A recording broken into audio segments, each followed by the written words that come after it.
Na mtazamaji, Rais William Ruto sasa amesema kwamba viongozi wa upinzani ni kero tu kwa Wakenya. Na Rais Ruto ambaye alikuwa huko Kakamega amesema kuwa viongozi hao wanazurura pembe mbalimbali za nchi bila kutoa suluhu yoyote kwa masuala yanayowahusu Wakenya. Ajenda yao kuu ikiwa tu ni kuikosoa serikali. Akionyesha kughadhabishwa na ziara hizo, rais ameahidi kuonyesha kivumbi kwenye uchaguzi mkuu ujao. Na kama Mwangi na taarifa hiyo. Alitua ukanda wa magharibi kwenye ziara yake ya kwanza nje ya Nairobi tangu kurejea nchini kutoka ughaibuni, wanakoendeleza ziara ya siku 3 mahasimu wake wa kisiasa.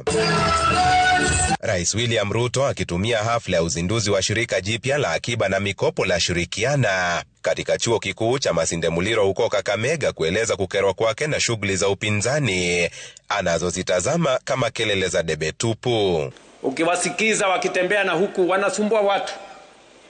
Wanaingia kwa masoko, wanapigia watu kelele. Hawauzi nyanya, hawauzi kuku, hawauzi chochote.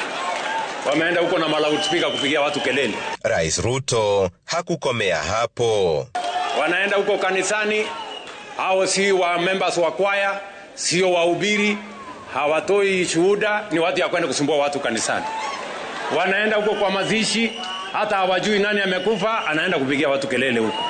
Na kama alivyokemewa wakati wa kampeni zake za urais kabla ya uchaguzi uliopita, Ruto alitumia semi zile zile kwa mahasimu wake aliyowataja kama tangatanga, huku akiwataka Wakenya kuwazibia masikio.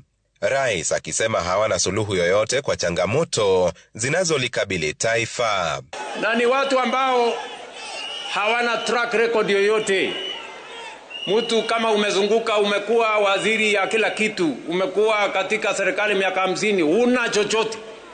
Hakuna mahali utaonyeshwa anywhere ati umefanya anything. Ni hapa alipoahidi kuwabwaga kwenye uchaguzi wa mwaka ujao, akisema utendakazi wa serikali yake kufikia sasa tayari umemweka kifua mbele.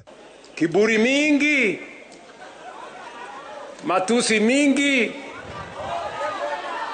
madharau mingi, maneno ya fitina mingi.